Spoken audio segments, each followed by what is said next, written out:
Баршаңызға сәлем оқушылар. 6 сыныптың қазақ тілі пәнінен 3 бөлімнің 3-4 сабағы Қазақстанның ғажайып мұралары тақырыбына арналған тапсырмаларды орындайтын боламыз. Қазақстанның ғажайып мұралары туралы не білесің? Қазақстан бай табиғи және тарихи мұраларға ие. Оның ғажайып мұралары мәдени, тарихи, археологиялық және табиғи ескерткіштерден тұрады. Олардың қатарына мыналарды жатқызуға болады. Таңбалы тас, петроглифтері орналасқан археологиялық ескерткіштер ЮНЕСКО-ның бүкіл әлемдік мұралар тізіміне енген. Алтын адам, Есік қорғанына табылған ежелгі сақ жауынгерінің алтын киімдегі бейнесі. Қожа Ахмет Яссауи кесенесі, орта ғасырлық сәулет өнерінің көрнекті туындысы, түркі әлемінің маңызды мәдени және рухани орталығы. Байқоңыр ғарыш айлағы, әлемдегі ең алғашқы ғарыш айлақ, ғарыштық зерттеулер мен ұшулардың негізгі ордасы. Шарын шатқалы, таңғажайып табиғи ландшафт, терең шатқалдар мен биік жартас массивтермен ерекшеленеді. Бекет ата жер асты мешіті, Маңғыстау өңіріндегі рухани ескерткіш жер асты мешіттерінің бірі. Оларды кереметтер қатарына қосуға болама. Бұл мұралар Қазақстанның бай тарихы мен мәдениетін көрсетеді және ғажайып деп аталуы мүмкін, өйткені олар әлемдік мәдени және табиғи мұралардың маңызды бөлігі.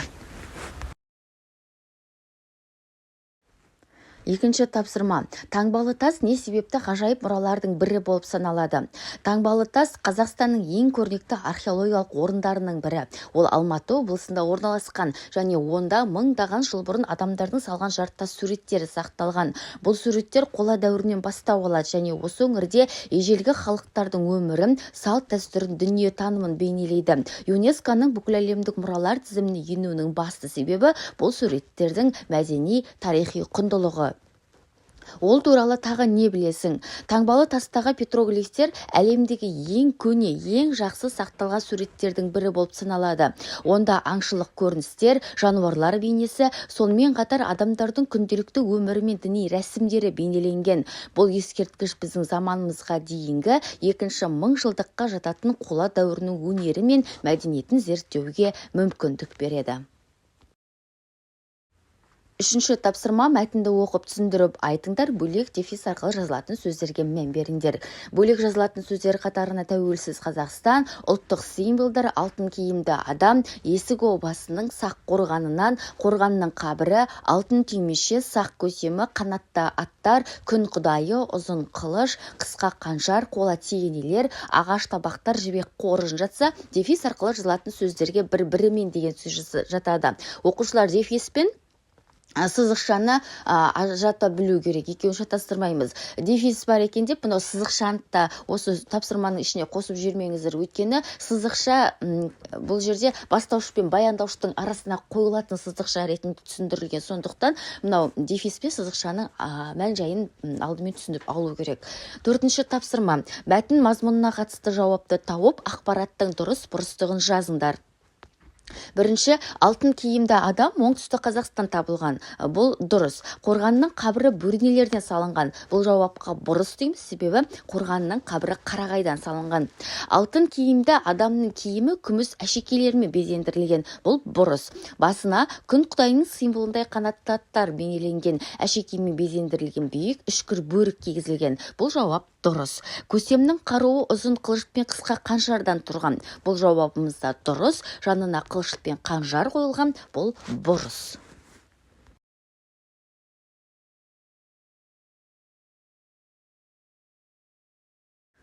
Бесінші тапсырма. Жұмбақтың шешуін табыңдар. Әйгілі барша әлемге, жалғыз-ақ ол әлемде. Киімі түгел алтыннан біздің елден табылған. Бұл жұмбақтың жауабы әрине алтын адам. 6-шы тапсырма. Мәтінді оқыңдар, бірге және дефис арқылы жазылатын сөздерді табыңдар. Бірге жазылатын сөздер қатарына көне көз, қол өнер, баспана, жер асты, ел басың деген сөз жатса, дефис арқылы жазылатын сөздерге ата-бабаларымыздың және эскиз нобайы жатады. 7-ші тапсырма. Сөйлемдерді мағынасына қарай толықтырып жаз. Домбыра қазақ халқының ұлттық аспабы. Домбыра үйеңкі, қарағай, емен тәрізді ағаштардан жасалады. Домбыраның құрылысына басы, құлағы, пернелері, мойын, шанақ, тиек, ішектер жатады.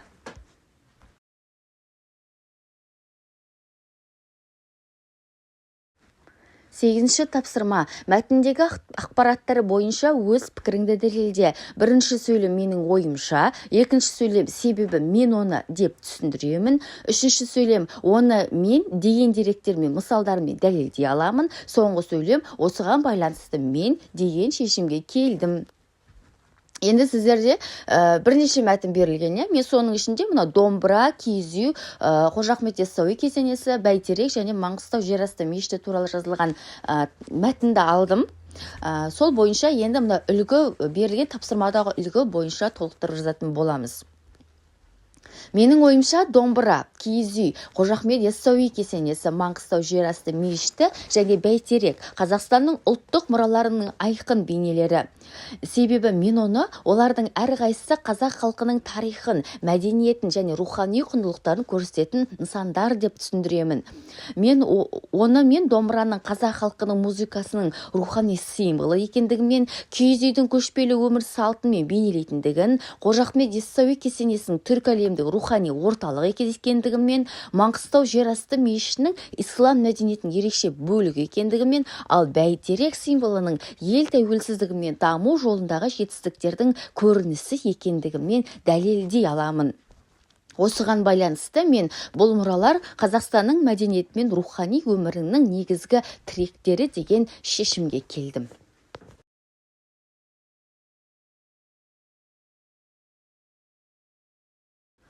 9-шы тапсырма. Оқыған мәтіндердің әр бөлігіндегі негізгі тірек сөздерді анықтап, шағын мәтін құрап жаз. Енді мен сіздерге бұл жолы алтын адам туралы жазылған мәтіннен орындадым.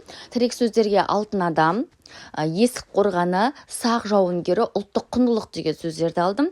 Алтын адам Қазақстанның археологиялық мұраларының ең көрнектілерінің бірі. Ол есік қорғанынан табылған сақ жауынгерінің алтынмен қапталған киімімен белгілі. Бұл табыс сақ мәдениетінің байлығын, батырлық дәстүрін және ежелгі өркениеттің жоғары дамыған көрсетеді. Алтын адам ұлттық символға айналып, Қазақстанның тарихи және мәдени құндылықтарын айқындайтын маңызды мұра ретінде бағаланады. Енді мен сіздерге тірек сөздер көрсеттім. Сол тірек сөздердің мағынасын түсіндіріп кетейін. Алтын адам археологиялық табыс, сақ мәдениеті, ежелгі жауынгер, ұлттық символ. Есік қорғаны, тарихи ескерткіш, қазба орны, алтын киім. Сақ жауынгері, батырлық, байырғы мәдениет, тарихи тұлға, ұлттық құндылық, мәдени мұра, рухани байлық, тарихи маңызы бар.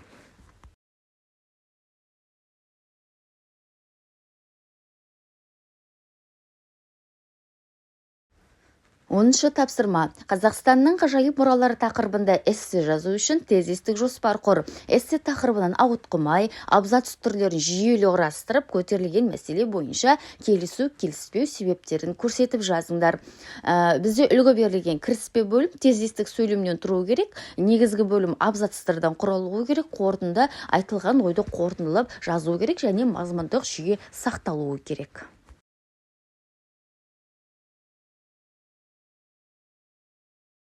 Қазақстанның ғажайып мұралары. Кіріспе бөлім. Қазақстанның бай мәдени және тарихи мұралары бар. Бұл мұралар елдің өткені мен бүгінін бейнелейді және ұрпақтарға рухани байлық болып табылады. Қазақстанның мәдениеті мен тарихының жарқын көріністері саналатын мұралар әлемдік деңгейде де ерекше орынға ие. Негізгі бөлім. Тарихи мұралар. Тарихи мұралардың өзін алтын адам, Қожа Ахмет Яссауи кесенесі, домбыра, киіз үй, шарын шатқалы және де киіз үй деп бөлдік бұл тарихи мұраларды. Одан кейін табиғи мұраларға шарын шатқалы, таңбалы тасты жатқыздық.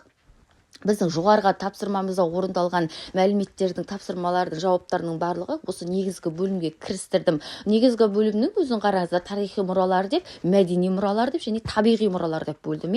Енді қорытынды бөлім. Қазақстанның ғажайып мұралары елдің бай тарихын, мәдениетін және табиғи байлықтарын бейнелейді. Бұл мұралар тек қана Қазақстан үшін емес, бүкіл әлем үшін құнды әрі маңызды. Осы мұралар болашақ ұрпақтарға аманат ретінде сақталып, олар олардың мәдени және рухани дамуына үлкен үлес қосады.